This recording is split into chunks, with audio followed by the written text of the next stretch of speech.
Hi folks, TechTucker here, and in today's video what we're going to talk about is digital Xbox 360 games that you can get. So the reason I'm talking about this today is for the sole reason that the Xbox 360 store will be closing in 2024. So, there's a lot of games in there that are going to be lost to time, so I'm going to spotlight some of those games I think you should play on the store there, because I remember as a child, teenager, for the most part, actually, come to think of it, I would spend summer days and that just browsing the store, thinking of all these cool games that are to play in the hopes that I may eventually go back and buy some in the future.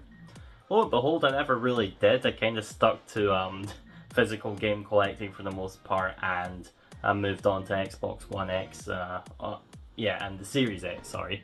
But over time, I just forgot that a lot of these games existed, so what I did is today and over the last couple of weeks I've done some research about some games to try out. I actually went and bought them, gave them a shot, and I'm going to give you guys some recommendations as to what you guys should try out. First game I am going to recommend today is one that you can get physical, but it depends if you want to grab it or not. So it is Alien Breed Trilogy here. So this is a trilogy of arcade games right here. Pretty much what they are is they're like top-down shooters, so they're like twin-stick shooters where this kind of like twin-stick shooter because it's overhead, you walk around, you aim with the right stick, and then you shoot with the trigger.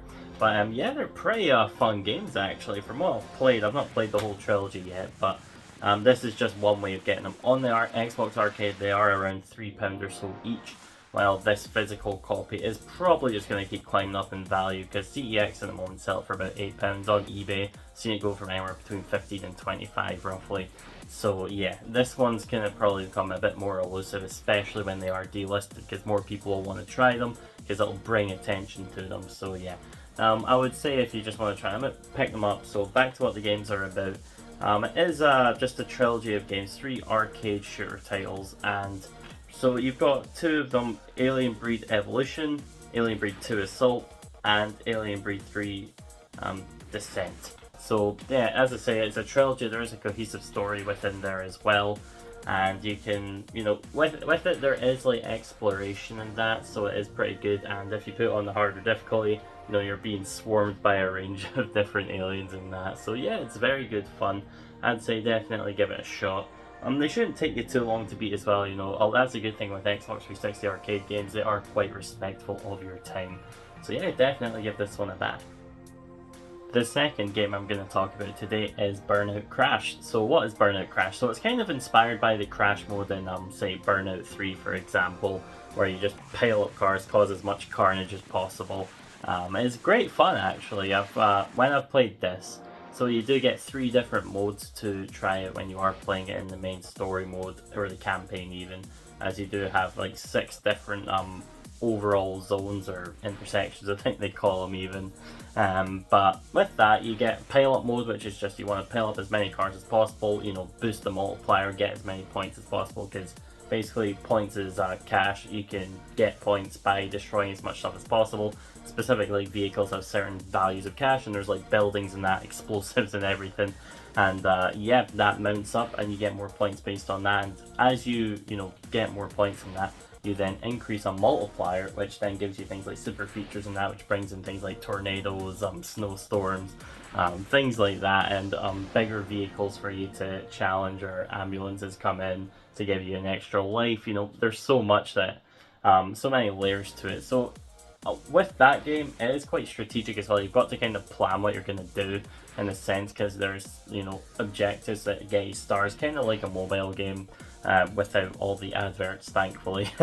So it is a full package, this game, and it is pretty fun. But yeah, the way that you go about doing that, as I say, with the other modes, there's one where you just want to blow everything up basically, and you get your multiplier up by doing that. And there's another mode where you get, I think it's like Pizza Driver or something, there's a spinning wheel, and then you get like a random thing like cars go faster, or cars are magnetized and they come closer to you, and then you can get more points and explosions and things like that, and increase your multiplier that way to then get better results. The more lives you have at the end, the better your super feature, they call it. The multiplier is better and you get more points off of it. So yeah, there are some quite strategic layers to it. You've got to plan and make sure that you don't just let other cars pass through, because that's The objective: blow as many things up as possible, make sure cars do not pass through you. So yeah, that game is good fun. It's one that it's about £6 on the Xbox store as well, so it won't run you too much money, and you can get some quality entertainment time out of it for sure. Although it doesn't sound like there's tons of content in it, you know, that you'll replay levels quite a lot. There is replayability, especially if you don't get all the stars first time around. You know, there's plenty of avenues for you to go down. So yeah, definitely give that one a shot. The third game I'm going to discuss today is one that is playable on the Xbox One and Series X. However, you can only buy it on the 360 store, which is why I'm going to highlight it here today. And it is a classic arcade racer called Daytona USA. If you don't know what Daytona USA is, it's one of the iconic arcade racers in the 90s.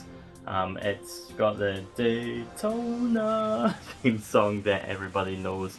But yeah, it's a fantastic racing game. Sure, there's not too much content in it, but considering the time frame it came out, it was a 90s game. It was released in the arcades and then later ported to the Sega Saturn. But I'd say this is the best way you can play it on home console or anywhere else, because I do not believe it is currently available on anything like PlayStation, Switch, or even PC. I'll double check, I'll fact check myself, but with that, as I say, you can play it on the Series X, but you can't go on the Series X Xbox store and buy the game for some reason. You can only buy it on the 360 marketplace. I actually plugged in my 360 one day, bought it, and then installed it on my Series X to play it. But yeah, it's a classic racer. You can't go wrong with Daytona. Just drifting around in that feels good. There's challenges in that within the game as well for you to do, as well as the general races. And there are achievements in that as well, leaderboards and whatnot. I believe they are still up as of recording. But yeah, with Daytona, as I say, not much else to add other than it is a classic racer. I highly recommend it. It is a good fun one to, if you're wanting a bit of retro racing or you don't have to invest too much time into it or anything like that. You know, that'll be a good one to pick up. And as I say, it runs you a couple of pounds, so it's not going to break the bank, and it's playable on modern systems, but you have to buy it on the 360 store. So make sure you seize the opportunity to grab a Daytona USA on the Xbox. Following that, the next game I'm going to discuss here as well is Frogger Hyper Arcade Edition. So with Frogger Hyper Arcade Edition, I think it is in a similar vein of, say, Pac-Man Championship Edition, where they probably saw what Namco had done, so Konami thought, we can do that with Frogger. And admittedly, it's not as good or as refined as Pac-Man Championship Edition, but if you're a fan of the Frogger arcade game, which, hands up here, I am, that would be an arcade one-up machine I would love to have. However, they've only released it in America, so I guess I'm not getting one. But that aside, it's got a multitude of gameplay modes. There is a paint mode that I was playing just before recording this as well, where you hop on tiles to paint a picture, which I thought was quite inventive and quite fun. There's this competitive multiplayer mode where you go tiles and then you make it to the end of the level, how there's multiple bits. Mark as many tiles along the way as possible, and then it can go on multiplayer as well, so that's another feature this game has. But yeah, that's quite a fun mode. I can imagine that being a ton of fun locally as well. But yeah, with that as well, you do have the classic Frogger gameplay. So you do have classic controls and you also have hyper controls. With Frogger, you normally have to just tap the button to hop, or move the stick if you're playing the arcade, I suppose. But with hyper controls, if you change that, you can just do continuous hops, which that messed my mind up. I'm used to just tapping the button. But yeah, it's got a good enough variety for what it is. It's not been reviewed the best, but I think that's mainly just because it is just Frogger ultimately. It is a relatively thin package, come to think of it. However, if you like Frogger and you want a different gameplay variation of it, I would highly recommend giving that a shot. There is also a mode where you can change the skin. I was playing Dancing Stage, I think it's Dancing Stage Euromix in Europe, but Dance Revolution in America. But yeah, I was playing with that skin. You can unlock Castlevania skin. You can also unlock a Contra skin if you enter a code. So yeah, there is plenty of style variations you can go for. You can play standard Frogger. Gives you your fix, and again, this game only costs about £6, so you can get Arcade Archives Frogger, but that's just bog standard Frogger on, say, modern platforms. but with Hyper Edition, I think that's got a bit more style to it, a bit more variety. The music's pretty alright as well. I cannot complain about that. I did enjoy some of the tunes I heard, so yeah, definitely give that one a shot as well if you're looking for, say, just a classic arcade game with a little spice to it just to make it that bit more interesting. Finally, the last game I'm going to talk about today as well is South Park Tower Defense Let's Go Play or something. It's a weird title, but yeah, it is what it says on the tin basically. It's South Park, it's tower defense, it's good fun. So it is relatively simplistic. It's not like the most complex of games or anything like that, but I do like a good tower defense game here and there. I mean, I've got like 80 hours on Bloons Tower Defense on Steam.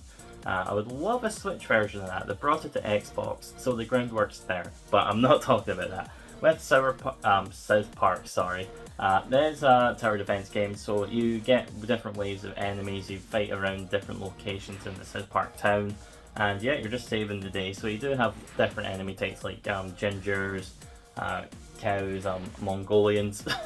Yeah, it's typical South Park, and as you play as well, you do unlock things like clips of the show and whatnot. You get like character entries and things like that, which is really cool. So there's plenty of you to go back and look at as well, and you can of course play on higher difficulties. You do get some achievements for beating things on specific difficulties as well, so there is that incentive to go back for it if you say want to do achievement hunting to give you that replayability.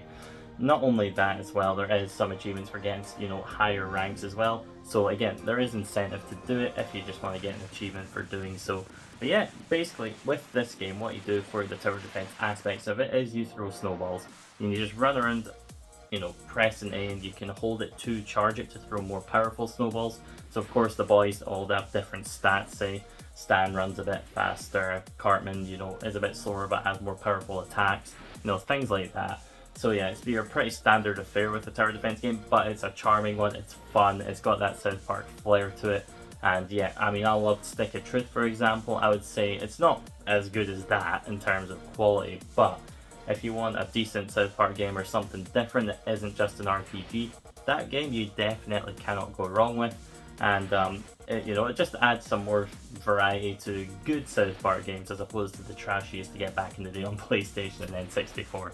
But yeah, I would highly recommend that one as well. Alright folks, there we have it. There are some recommendations for Xbox 360 games to get on the marketplace before it closes down. I was trying to just stick to things that are solely playable on the 360. Because let's face it, they're not going to lose the games that are backwards compatible on the Xbox One for the most part, because you can just go on that store and buy them or on Xbox's website. You know, so once Xbox 360 Marketplace is down, these are some arcade games that are going to go down with it. So this is why I'm saying buy these games while you can. Otherwise, you're never really going to get to play them, because modding 360s is still, you know, it's still a tricky thing to do, and it's got its challenges. So yeah, it's not as simple as say something like the Switch or 3DS or anything like that. Nintendo stuff is very easy to mod. They should work on their security. But yeah, I'll try to steer away from delisted games as well. I might spotlight some of those in the future if I can. Sorry to say things like Earthworm Jim HD and Real Steel. I think that game's great, but oh well, you know, it's delisted. So yeah, thanks for watching folks. If you did like the video, please do like, share and subscribe. And I'm thinking of releasing another one of these videos before the marketplace shuts down. But again, I just need some time to go back. I've got some games in my mind that I definitely want to try, but I won't say them for now, just to save them for a future video. But yeah, if there's anything you think I should try or to put into these videos, leave it down below in the comments. And as always, like, share and subscribe. Have a good one. Thanks for watching and goodbye.